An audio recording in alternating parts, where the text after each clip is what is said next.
boy, if you thought people wanting boyfriend on Death Battle was absurd, get a load of this! Monika from Doki Doki Literature Club is an outrageously popular candidate for Death Battle, and frankly, I just get more and more annoyed every time she's brought up in a versus sense. Now, if you don't know who she is, I'll tell you. Monika is one of 4 high school teenagers in a literature club, hint hint, and like the others, is constantly pining for the main character's attention. Except it's a little more than that. It's revealed later on that all this time, Monika was hacking the game to take out each girl one by one and have you, the player, all to herself. She manipulates Sayori's depression to the point where she offs herself. Yuri's abuse present within the character files that she herself says are foreign to her, so she didn't fully understand what she was messing with. And when Sayori went through with it, that act nearly destroyed the game. Monika was barely able to salvage it in any playable state. Hell, in the final act with her, she states that she can't really change anything in the room you're in. She can't add things, change the endless abyss outside, or even change the music. So not only is she unable to do any master manipulation without values within character files, which again, she isn't familiar with, but she also can barely do basic coding within the game itself. Even worse, it's incredibly presumptuous to assume that if you placed her in any other world against an opponent, that world would have files with values for her to manipulate. And even more presumptuous to assume that if a character invaded her world, there would automatically be a file for them with values to manipulate. Really, the only thing she can do is delete files, and even then, that has a giant asterisk on it. In the final act, Monika admits that deleting the files is a scary task for her, and that she's afraid of deleting herself if she deletes too much from the game. Maybe she could go nuclear and erase everything, but the only reason she even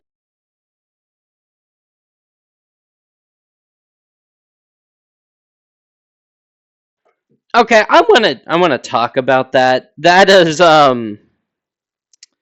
okay. That is just not how it works. Okay, so for one point, if they have files, yeah, standard battle assumptions is a thing, and they exist for a reason. People hate them because they think that, oh, it shouldn't be like this because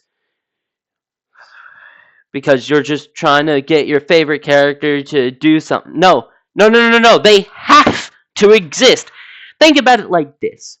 Do you really think that it would be fair if Monika could not use her standard abilities? Do you really think that would be fair? It's not fair at all. That's completely unfair.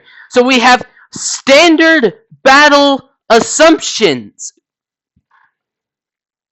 meaning they would be in a situation where they can use all of their abilities. Like, I don't know, you could either put them in Monika's world, or you could give them game logic. You can give them the logic of being a game character that she can manipulate and control. This argument against Monika is very popular. But I don't get why, because her world is an actual universe. I don't think you know this. It's an actual universe. Meaning, yes, you can just apply game... You really can just apply game character files onto the other character. Or you can place them in Monika's world so that both characters have everything at their disposal that they can use. Now, for the other point, her coding limitations.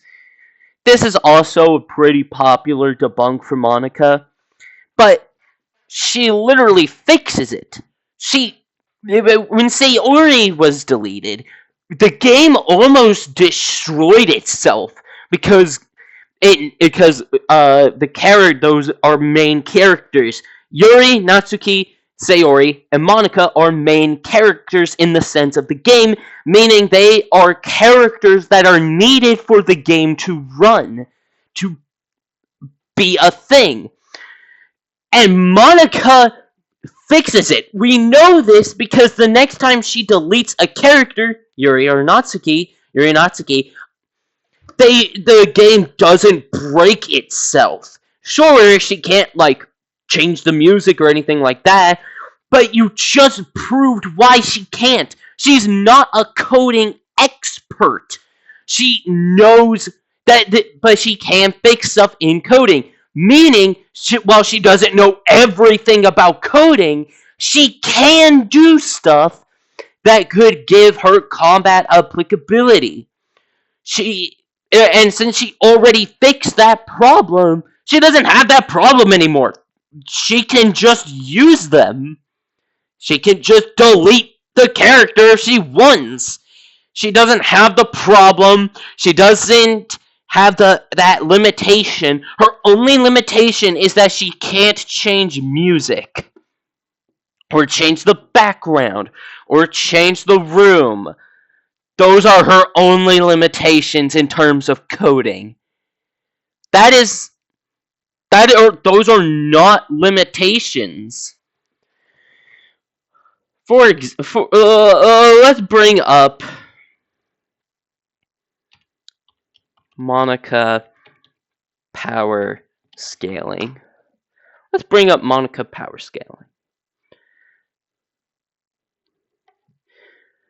Physically, she is not all that powerful. Human level physically, but she is higher with her abilities. She is low multiversal at best, though. But, yeah, Universal Plus is usually where people have her at.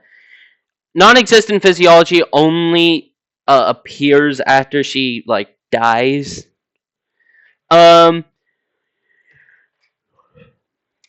She has reality warping, data manipulation, existence erasure, conceptual manipulation, type 2, information manipulation, type 2. She has plot manipulation? Damn. I'm gonna have to look into that. I didn't know she had plot manipulation. That's kind of busted. She's not beyond dimensionality. Oh, it's talking about the non-exist. Oh, okay. Okay, I get it. Yeah, her regeneration is not combat applicable because it takes forever. She has some pretty good resistances too. She has some pretty decent overall hexes. These would be her best hexes, obviously, and they're pretty good ones. Well, actually, non-existent physiology would be pretty good. Gives her some defense against death. But yeah. So what's the problem here? Well, what's the problem? Why are you saying this about Monika? She has good hexes. Literally look them up. And the reasoning behind why she can actually use them is because she fixed it. I don't get the problem is here. I don't think she has average human speed. I'd have to look into that, though. Does she? What is her speed, actually? I don't know what her speed is. Who the fuck cares? Anyways. This is not just on VSBW. Standard Battle Assumptions. Also on CSAP. It's on CSAP. VSBW. It's on both of the biggest tiering systems ever. And then right down here,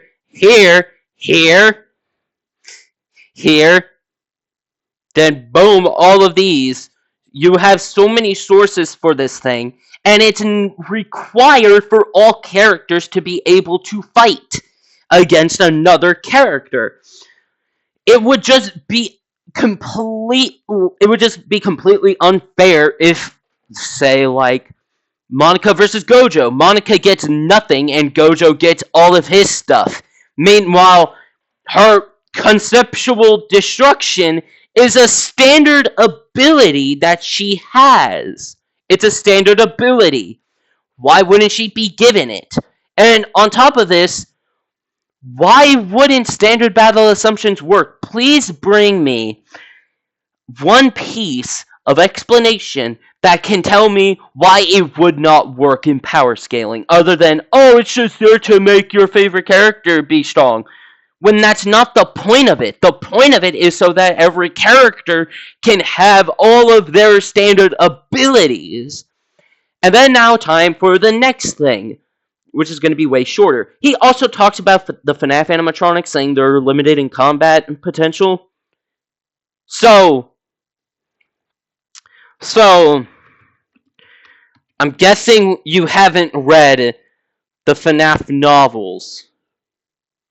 There's a lot of them, by the way. There's not just the Fourth Closet and the Twisted ones. There's a lot. Fazbear Frights, Tales of the Pizzaplex.